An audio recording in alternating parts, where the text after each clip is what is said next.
Hello YouTube, Robin Hood Bricks here, and today I'm going to be doing some more general work around the city, odd jobs here and there, but where I'm going to start is where we finished last time with some amendments of the Dragon Tower. Yes, yes! Well, not for a while has something been so fiddled with and fine-tuned as this build, our lovely Dragon Tower for the medieval bridge. I've tried all of your suggestions, sort of this way, that way, once, twice, three times, and settled on this as being the absolute finest version that I can muster.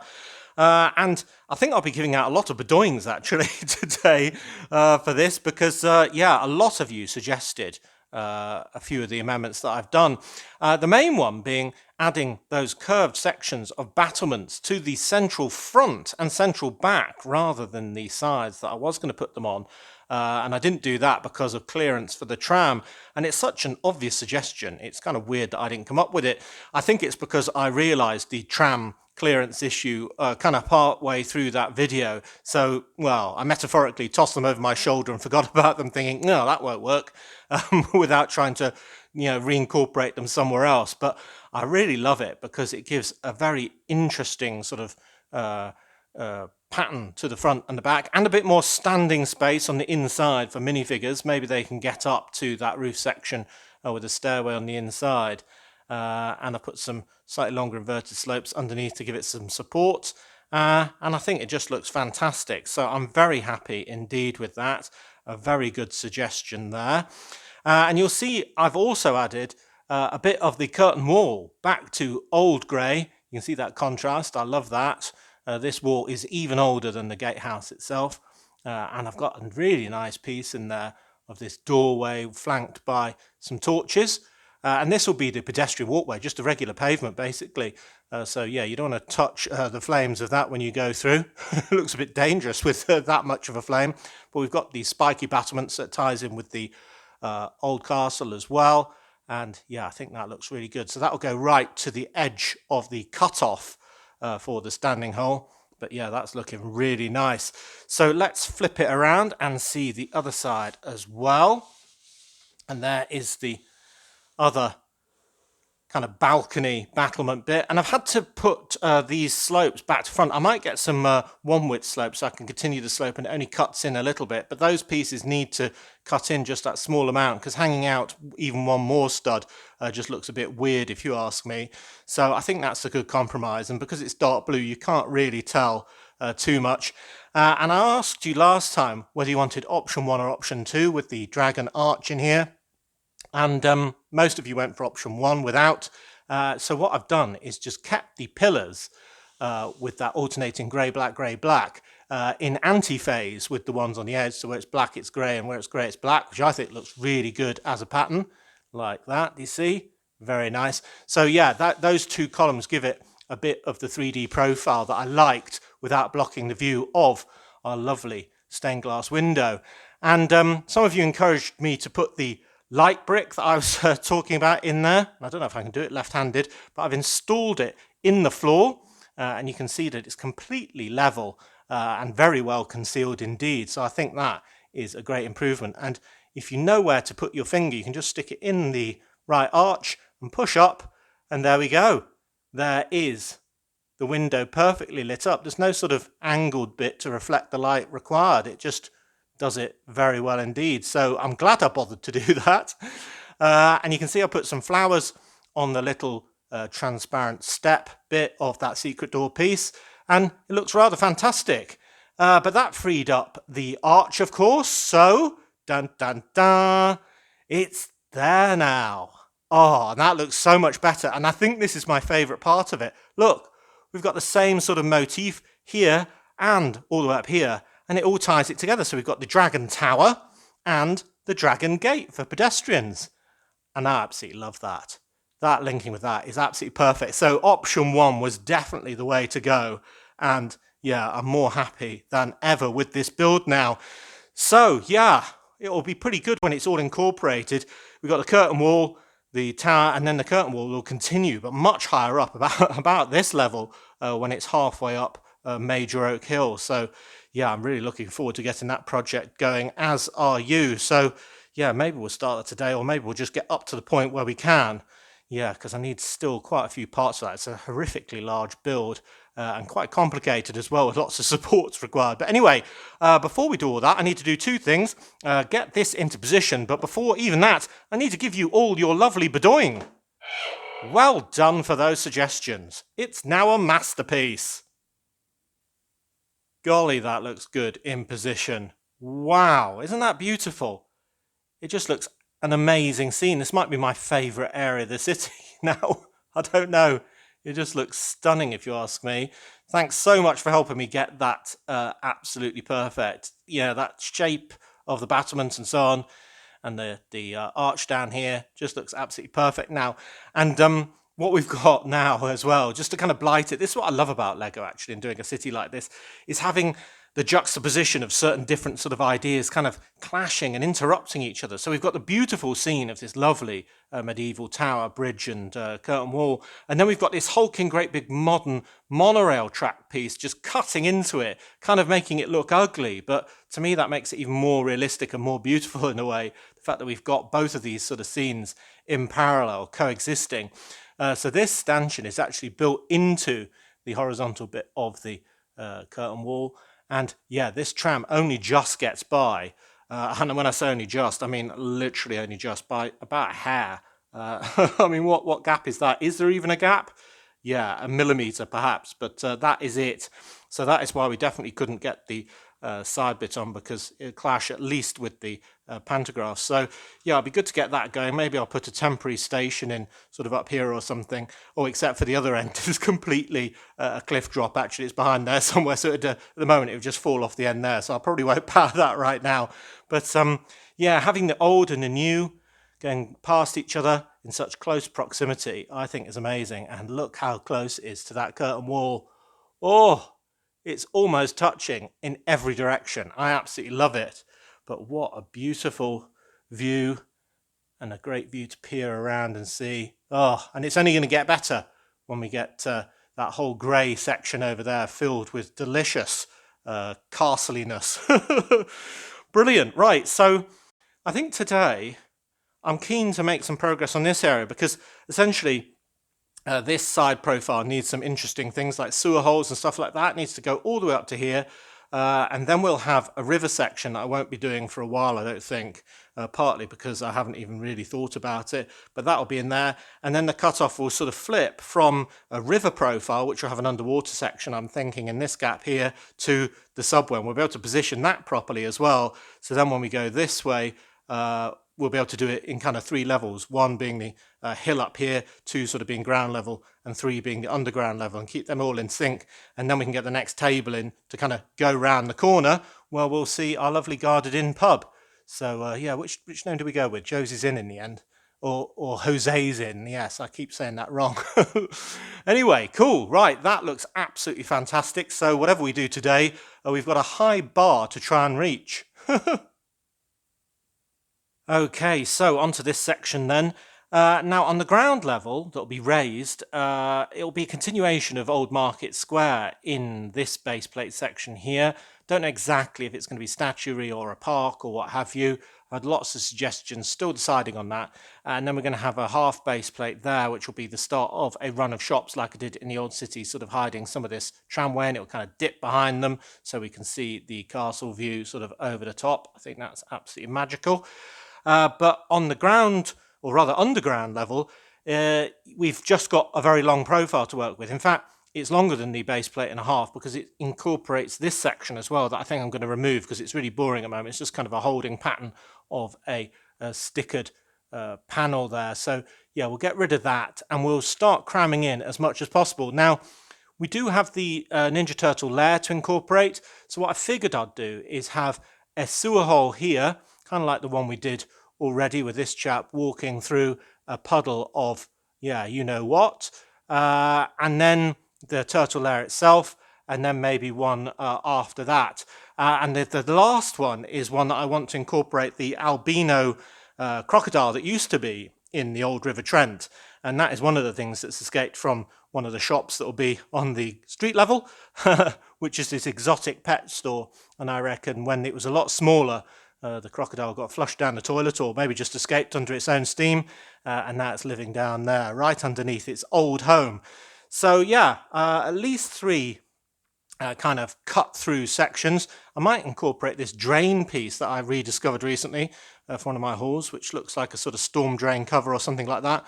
But we're going to have loads of cross sections to do in the long run. So yeah, I needn't feel a need to do it if it doesn't work out. So yeah, I'm just going to try and squeeze in as much as I can to go from about here up to, well, what will be about here, I think, where it will suddenly turn into the river cross section. Okay, first tunnel in, and it's a bit smaller than the others, just so they're kind of diverse looking. I figure the one with the crocodile in is going to be really big, so I've made this one very small indeed, using the kind of new arches and the inverted arches that are 1 by 2 by 3. So that looks very nice. And in there is the lovely black rat with the red eye that came with the Dungeons and Dragons series minifigures. Absolutely lovely. I hope he's not carrying plague. That's all Brick Nottingham needs. And as a backdrop, I've got a dark blue panel. I kind of think dark blue works better than black to suggest sort of murky into the distance. So yeah, just a 3 deep tunnel with the panel after that. And I've also got this Technic brick with some half pins in blue and red. And I figured maybe they were electric cables that were buried underneath the ground as well, that the standing hole had kind of cut in half just to show us the profile, and they continue on to another part of the city. So yeah, that's pretty good. Good contrast in size and shape to the one with the workmen in. And as ever, I've had to dismantle stuff to get at this. All the structure that I put supporting this was all in the wrong place for this tunnel, so I've had to sort of redo that section as well, including even moving one of the stickers from a slightly too large piece onto a smaller one. But it all works now.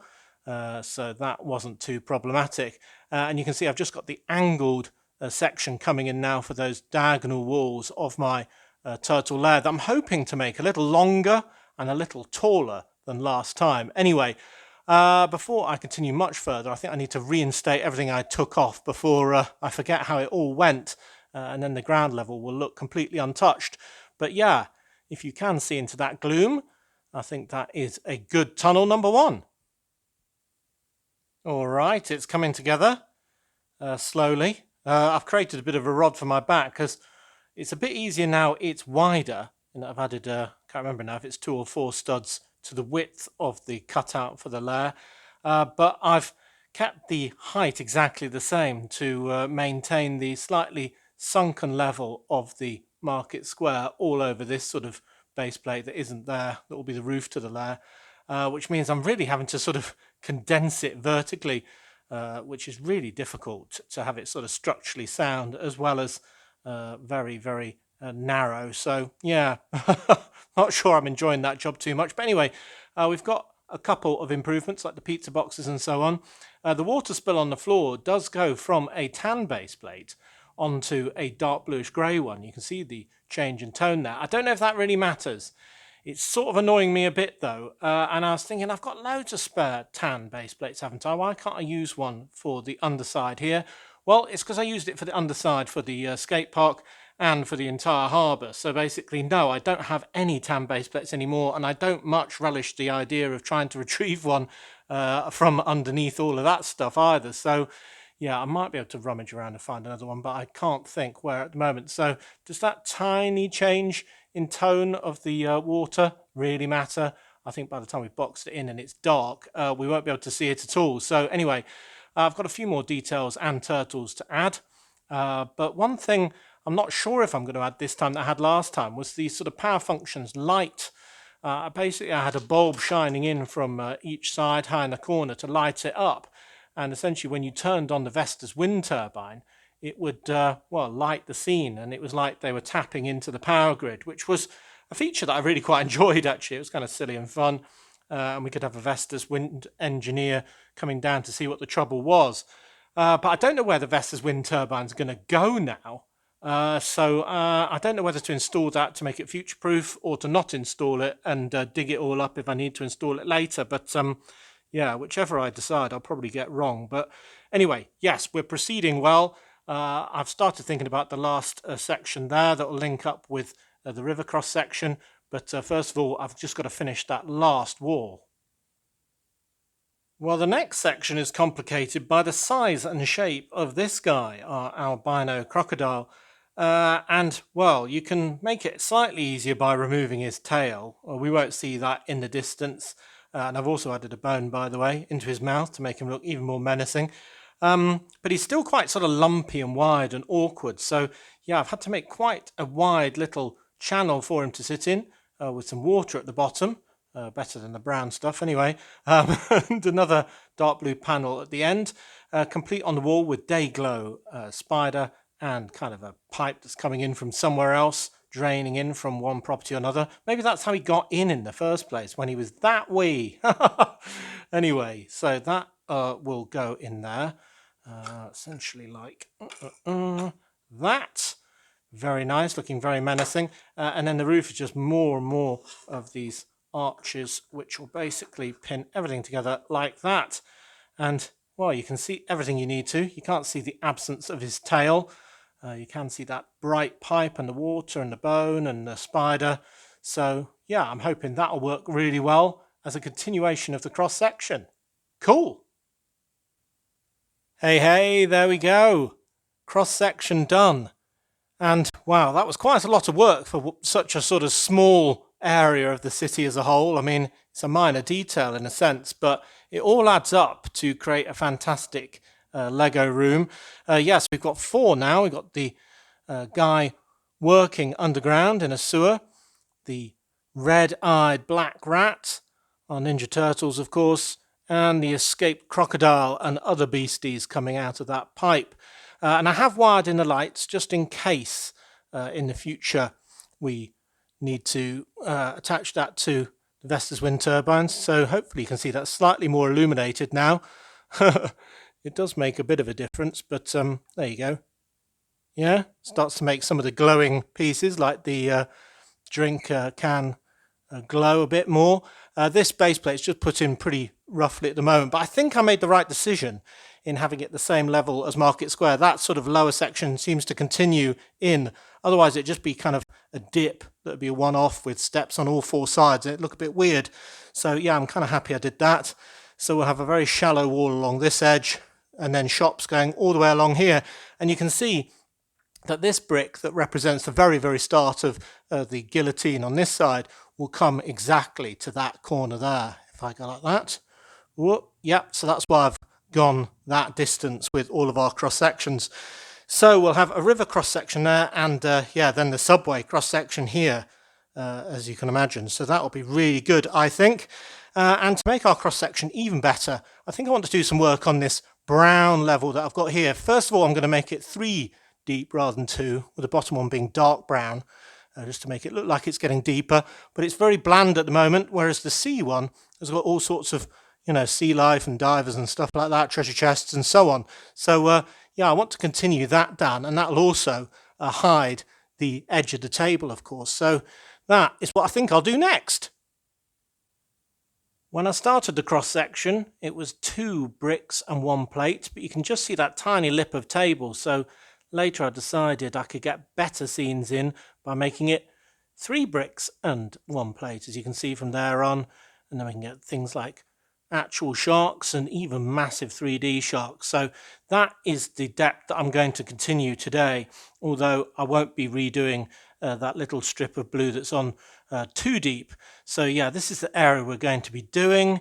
I do owe somebody Bedoing, I just remembered, for the idea of having the crocodile related to the exotic pet shop in the sewer. So that is that person's Bedoing.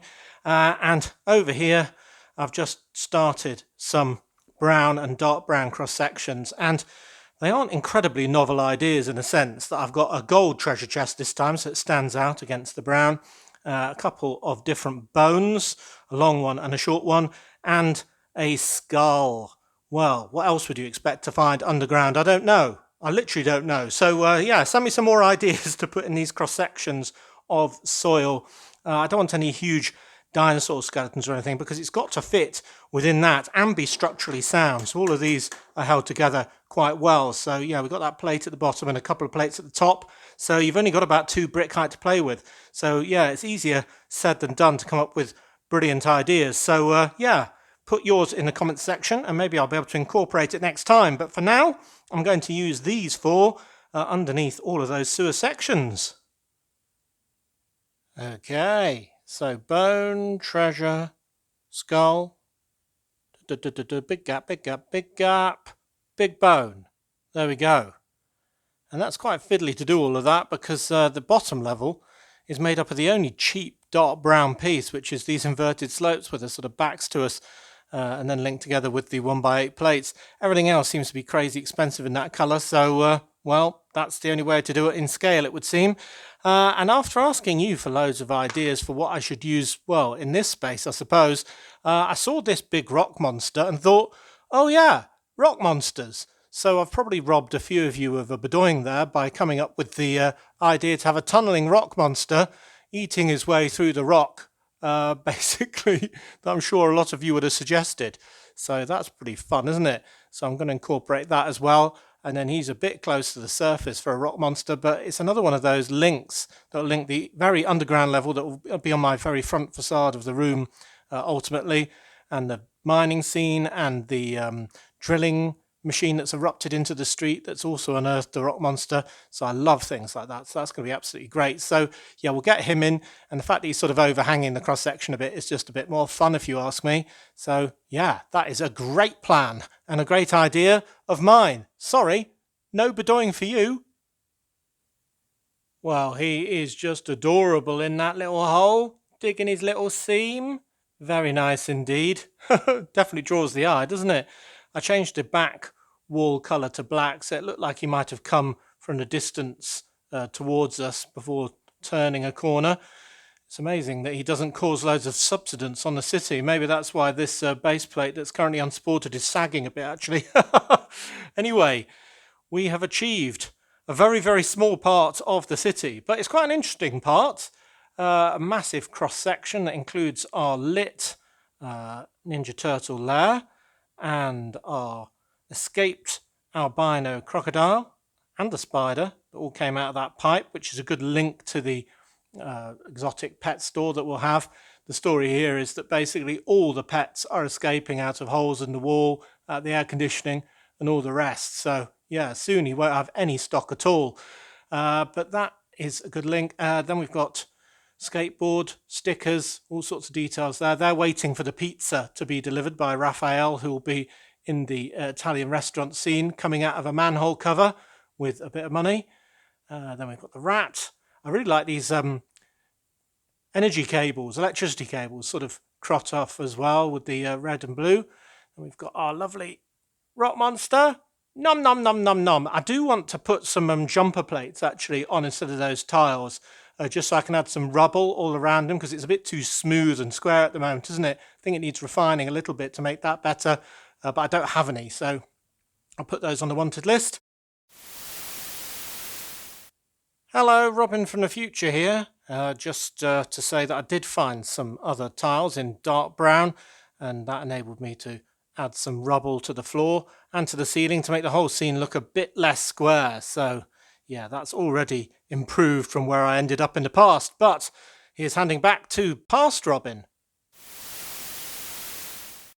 Then a skull, treasure chest and another bone. And I think that graduation of the reddish brown to the dark brown really works to kind of blend out the city when it goes beyond a certain level. And when it gets to this side where we have the river cross section here, it will go a lot deeper, of course, all the way to the underground table, and we'll probably have a overhang to hide this side of the table as well. So yeah, it'll go a lot lower, but for this side that'll be the lowest point, I think. So yeah, we now have a flat area, well, unsupported properly so far, for whatever's next in this section, and then I can also put in the supports when I do that for this section, which will probably have that store in and the ones that look like it going along here up to the wall. and then continuing after the wall, roughly where this one is already. So yeah, we're really blending the current section into the Old Town section. So yeah, it's the sort of thing where I think afterwards, will anyone even notice that? But to be honest, I think they will, especially smaller visitors to the Lego room who are on a lower eye level than me when I see over all of the towering buildings and so on. So yeah, that's a really good thing. And I always like loads and loads of detail wherever you look, and having rock monsters, rats and crocodiles and turtles and bones and skulls, treasure and everything. Yeah, that makes for a really interesting and fun cross section. So still want your ideas for more, because we'll have a whole nother side, and we have got big gaps for little ideas. So do let me know in the comments section, and do also let me know if there are any more improvements that I can do to this area. But yeah, I like it. It's tidied up now and it's starting to look good. Well, it'll definitely look slightly neater when I haven't got cardboard boxes underneath my tables, or at least I'm able to push them a bit further back. But yeah, if I'm ever going to get out the old Lego room, we're going to have serious piles of stuff and buildings and all sorts of stuff to hang around until they're fully incorporated. But anyway, yeah, I think we made some good progress today. It was quite a long session, actually, for sort of little returns, as I keep saying, but maybe you appreciate all of these details as much as I do. I definitely hope so. So, as always, thank you very much for watching. It is appreciated. Do remember to like, comment and subscribe for more awesome Lego videos. And if you value this channel, there are many ways in which you can support it. Do check out the links in the description below. And next week, I think I probably will be doing a brick haul because I've got a few more packages. And then we'll be back in the city next week, of course. And I'm hoping to continue on here. I might support this in my own time, get that all done, and then we can start putting more stuff in. I really want to make a start on this big project over here, but yeah, I've really got to plan it a bit more before I can start. Otherwise, I'm certain to run out of practically everything. Oh, and another thing, I want to pull out the castle and redo a little bit because I'm not a great fan of being able to see these white pillars through the gaps. It doesn't make much sense if you ask me. So yeah, that's going to be a huge task as well, and not one that I'm looking forward to. But anyway, until all of that, see you. Cool, even cooler. Nom nom nom nom nom.